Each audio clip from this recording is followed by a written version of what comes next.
watched a movie in so long, you guys. Thank you so much for the roses. Thank you. It smells so good. Thank you.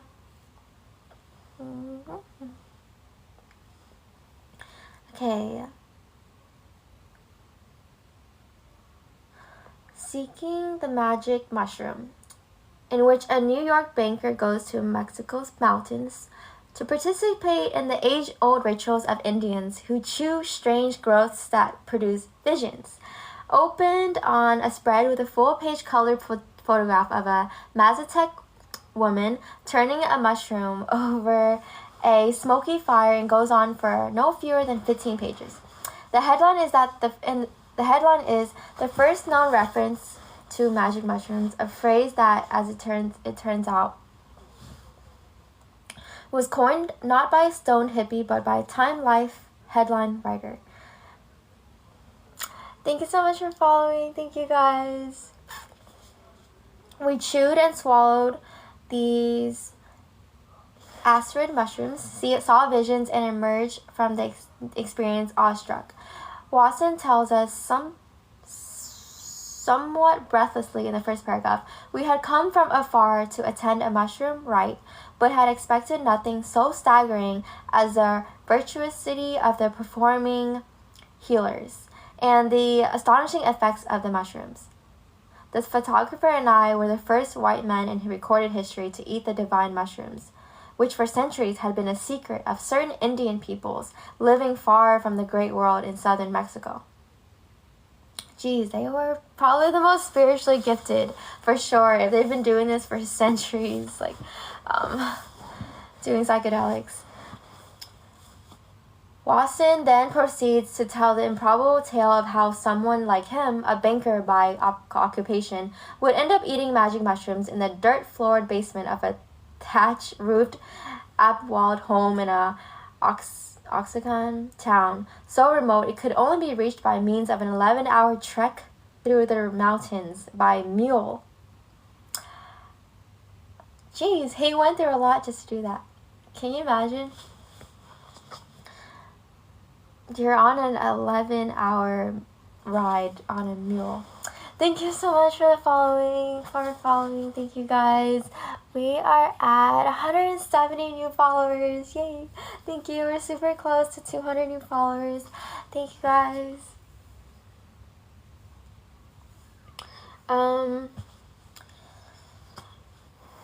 Watson then proceeds to tell the improbable tale of how someone like him, I already just read that. The story begins in 1927 during the Watson's honeymoon in the Catskills. Thank you, guys. Thank you for following. During an afternoon stroll in the autumn woods, his bride, a Russian physician named Valentina, spotted a patch of wild mushrooms, before which she knelt in poses of adoration. Watson knew nothing of those putrid, treacherous excrescences, and was alarmed when Valentina proposed to cook them for dinner. He refused to partake. Not long married, Watson wrote, I thought to wake up the next morning as a widower. The couple became curious as to how two cultures could hold such diametrically opposed attitudes toward mushrooms. They soon embarked on a research project to understand the origins of both mycophobia and mycophilia, terms that the Watsons introduced. They concluded that each Indo-European people is by cultural inheritance either mycophobic, for example, the Anglo-Saxons, Celts, and Scandinavians, or mycophilic, the Russians, Catalans, and Slavs, and proposed an explanation for the powerful feelings in both camps. Was it not probable that long ago, long before the beginnings of written history, our ancestors had worshipped a divine mushroom? This world explains the aura of the supernatural in which all fungi seem to be bathed.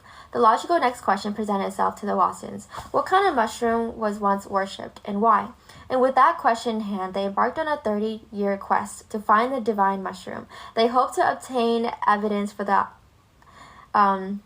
autocracy theory that Watson had developed that would occupy him until his death, that the religious impulse in humankind had been first kindled by the visions inspired by a psychoactive mushroom. Thank you so much for following. Something in my eye. Thank you. We have 184 new followers. Super close to 200 new followers. Thank you. As a prominent financier, R. Gordon Wasson had the resources and the connections to enlist all manner of experts and scholars in his quest. One of these was the poet Robert Graves, who shared the Wasson's interest in the role of mushrooms in history and in the common origins of the world's myths and religions. In 1952, Graves sent Wasson a Fifi, thank you for the heart, thank you. A clipping from a pharmaceutical journal that made reference to a psychoactive mushroom used by 16th century Mesoamerican Indians. The article was based on research done in Central America by Richard Evans Schultz, a Harvard ethnobotanist who studied the use of psychoactive plants and fungi by indigenous cultures. Schultz was a reverse professor whom students recall shooting blowguns in class and keeping a basket of peyote buttons outside his Harvard office. He trained a generation of American ethnobotanists, including Wade Davis, Mark. Thank you for the flower. Thank you for the butterfly. Thank you. There's something.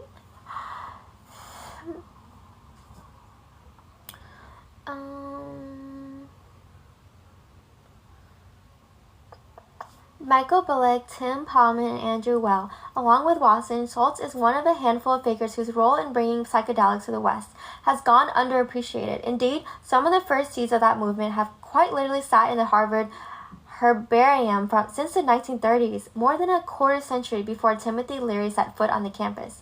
For it was Schultz who first identified Teonanactocale, the sacred mushroom of the Aztecs. What is it called? I can't pronounce this. Teonanactocale.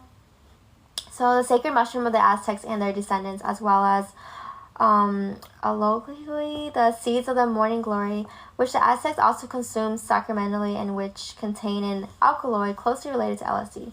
Up to this point, the Wassons had been looking toward Asia for their divine mushroom. Schultz reoriented their quest, pointing them toward the Americas, where there were scattered reports from missionaries and anthropologists suggesting that an ancient mushroom cult might yet survive in the remote mountain villages of southern Mexico. In 1953, Watsons made the first of 10 trips to Mexico and Central America, several of them to the village of